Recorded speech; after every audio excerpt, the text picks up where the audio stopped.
but then I'm really happy that such a topic has been chosen for the discussion today. And I think it's so very important in a time like this in Nagaland, where corruption has been institutionalized and it's become a way of life. And so much so that there's no questioning about it. You know, it's become a part of how we conduct our life. And that, I guess, is the scary part, you know, when things have been institutionalized and entrenched into the way of our lifestyle and into our thinking. So that is one of the things. As President Trump in his speech would often say that he would say anything and he would sort of justify that by saying it's a weave. So I'll be all over the place, and then I would leave it for the audience to see how you can patch them together and try to, you know, draw your own conclusions. Professor and I may sort of overlap at times. Sometimes we may differ. And yet I would like to work around it and see how, as a community worker, we have tried to see how in the community we address the issue of transparency and accountability in our own little way, and how it has worked within the Naga context. So that's about it. But before going to that, I would like to start with the context. And I think the context is so very important for us to, you know, really understand where we stand and why are we struggling with the whole issue of corruption, the whole issue of transparency and accountability. And so I would like all of us to dwell on it and generate this dialogue so that it does not end only here, but then we take this dialogue beyond this room and see how we can work through this, you know, and generate discussion around this whole topic. As we all know, the fish rots in the head first, right? The head rots first, then the whole body rots. And I think that is the Naga problem. And I would also sadly say that is also the Naga cultural problem. Now, if our moderator gives me 2 laddus, and he tells me, when Professor Lanu comes, please give it to him, 1, and 1 is for you. And when I go to Professor Lanu, and I find that he's sleeping, I have a choice to either eat the laddu or share with him. And I think information is so very important. Who has the information decides what to do with that information. And so, when that laddu is with me, and I find that someone is sleeping, I have the option to wake him up and say, this is your laddu, this is my laddu. So information is power. Who has the information tends to be more advantageous because the person has the information. Unfortunately, in tribal societies and Naga societies, the word cultural values is so loosely spoken. Cultural values, and we hype about it, and there's nothing wrong. And we even take it further, and we say cultural values, Naga culture is very democratic, and it's so loosely spoken. But friends, I want to tell you that we should not very loosely use the word cultural values only in positive terms. Sometimes the word cultural values can also have, okay, let me put it this way. When we say cultural values or the Naga way of life, you know, in comparison to democracy and democratic values, one can say, what is the right word? Yeah, this word is not coming to my mind, but yeah, one can compare it to democracy to a certain extent, but the definition of democracy is so very different from the way we see cultural values. So when we talk about democratic rights and democratic values, then it's talking about rights. And so in that sense, it is so different from cultural values. Because when we say culture, there may be certain resemblance of equality. There may be certain resemblance of, amity, of living together, of caring for one another. But when it comes to rights, we know those are very different. Because in a tribal society, we have hierarchies. And so the Naga problem is really about the hierarchy.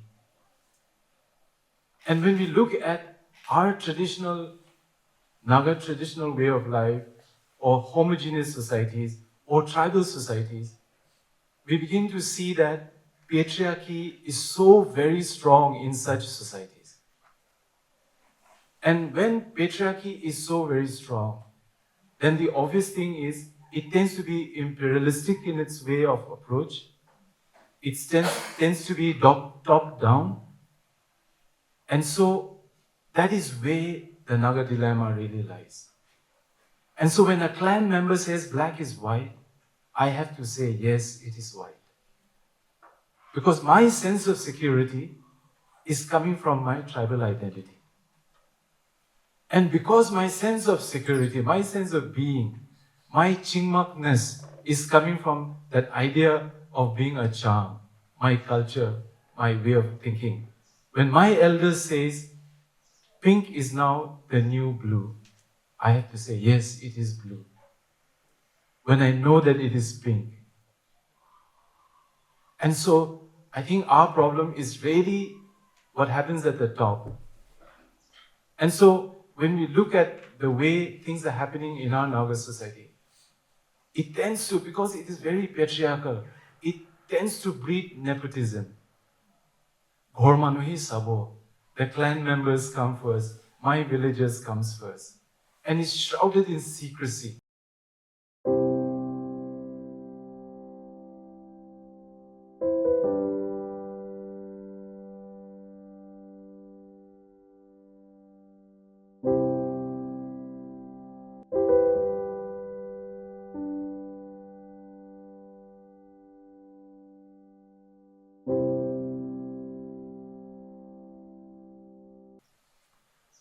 Fortunately, our Sindan is here. I will not speak against them. But the day Chang Tribal Council is able to invite our Sindan to their Central Executive Council, then we know we have arrived. There's so much of secrecy within the tribes, because it is in secrecy that we secure our identity. And so I'm just waiting for a day when, the Lota Hoho will put their central council or council session live. In Eastern Nagaland, if there is a council meeting or when it is a citizens forum, in our we say Sungam Shibangarna, we block the road. We don't allow anyone, because our culture is a culture of secrecy. And that breeds a lot of negativity. Sometimes some of the decisions, because the dominant culture tends to dictate terms. Now look at the macro level. The larger Indian society is the dominant culture. Now look at farming. The dominant culture still does not accept jhum cultivation as a way of life, right, Professor? I think you will also agree with me. They tend to see jhum culture is bad for environment. But we Nagas know that to the jhum is my mental health, to the jhum, my songs and my culture come from the jhum. From the jhum is my sustenance, my culture, my name, and everything. And so everything is linked to the jhum. But we are a minority, and there's no way the dominant culture is going to accept. So in that sense, even India, we cannot say we're truly democratic, because when we say democratic, it means equality. It means rights for all. It means freedom. So also, when it comes to our tribal societies, the dominant tribe decides there's no individual rights. We even say an individual has to seek the clan cannot seek the individual. That's a very empirical way of saying it. That's a very patriarchal way of saying that you as an individual, in other words, indirectly it means you as an individual do not have a right. So for Nagas, where is patriarchy? In comparison to the way we choose, the right to choose, the right to be who you are. And so because it's a patriarchy, many a times the decisions that we make tends to affect. Now, the government policy is everything is monoculture. I'm speaking more from agriculture because I'm a social worker and I do a lot of work on livelihoods. Now, everything is on monoculture. Coffee is coming, now palm oil is coming. So everything is monoculture. And slowly, the Jum lands are becoming permanent cultivation. So friends, you know what is the effect of that? The effect of that is gradually permanent means it is the men who own the land. When it is Jum, women have access to land because you're shifting from one place to the other. And the women goes with the husband and the women can put some chili, the women can put some yam, and so women has a space. The woman that men decides that this whole Jum land is going to be palm oil, it's going to be coffee, it's going to be this, it's going to be that, then the right for the women to cultivate goes away. You know, it's so very sad. So where is accountability? When that acceptance of the otherness in the other person is being questioned. And so I think we have to look back into the cultural context because there is a problem somewhere. And that boils down to our way of life, which tends to be very patriarchal. And patriarchal means from the head down. Even me, with my gray hair, I'm still struggling to gain acceptance within the elders in my village. In the Ao, you have the Putumandan. The word Tazung means the head. That means you are down there. Someone is in the head. The word literally itself, you're on the head. Tazung, you're right up there. So democracy is about equality. See, unless we deal with this whole issue of local democratic values from our village council, I think we can never address this issue of transparency and accountability. Because it is the head who will hold the laddu. Even if he knows you are not sleeping, he will not tell you that the laddu is for you. It's even worse if you're sleeping. And so this is where we are. So ultimately, beyond awareness, I think we have to look at sensitization. I think that's really the key. Where we sensitize our fathers, our uncles, our aunties. So one of the things as an organization we did was, we found that the lowest hanging fruit was the church. The lowest hanging fruit. We thought this is where we can actually start. So we sat with the church elders, with the community elders, and we spoke to them and we dialogued for nearly 3-4 years. Because there was no way women could come into the village governance structure. So we had to do a lot of lobbying with the church. We had to say, what was Jesus' understanding of the kingdom of God? What is the kingdom of God? You know, that whole dialogue on what is the kingdom of God, which was inclusive, which was transcendent, which was open for all, where there was, as Paul was saying, there's neither Greek, nor Jew, nor male, nor female, you know, that kind of an idealistic kind of a world. That was the dialogue that we started having with the church. Because there was no way women could come into the governance structure. But then, friends, I want to tell you, in many ways, we Nagas are very simple. If we give them the rationale, they're open to listen. And so, after 3-4 years of dialogue, the church decided to have women as an associate pastor, who would chair the deacon board when the pastor is absent.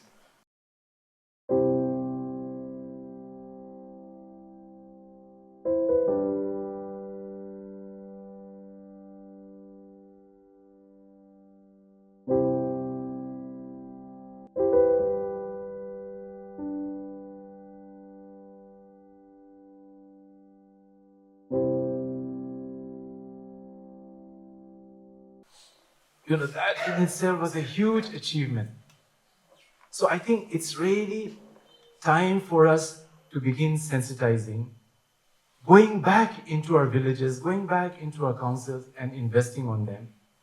And when people come to a sense of awareness of what democracy is really about, then I think the issue of transparency comes. The issue of accountability comes. When we begin to know that the other person has equal rights. For example, there are incidents in Mumbai, the shooting which happened. And, I used to always compare. If Ajmal Kasab was in Nagaland, he would have been killed the next day. But he was given the right to have someone defend his case. And he was alive for the next 2-3 years because there was someone defending his case.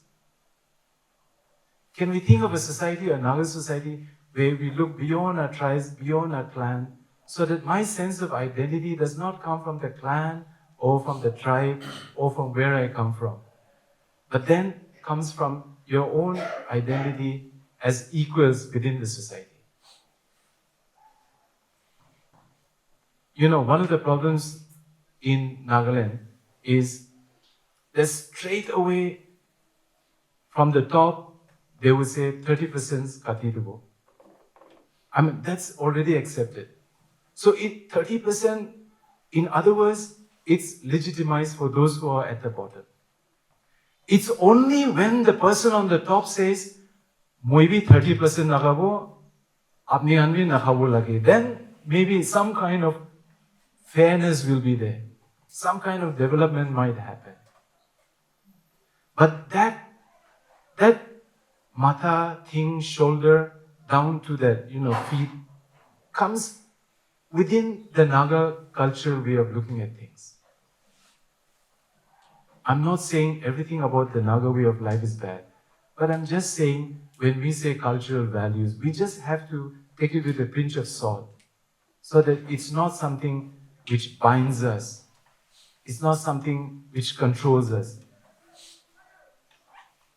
Even for me in my family, it's very sad, but even in my family, I chose to give the best education to my girls because I know that my girls will never have any property. And so I decided I'll give the best education. I literally paid through my nose so that they have the best education. And that is my own insecurity because I know there's something rotten within our Naga society. And so before we go to the question of transparency and accountability, I think this very basic question, I think we have to start at the tribal level, at the village council level, begin to understand.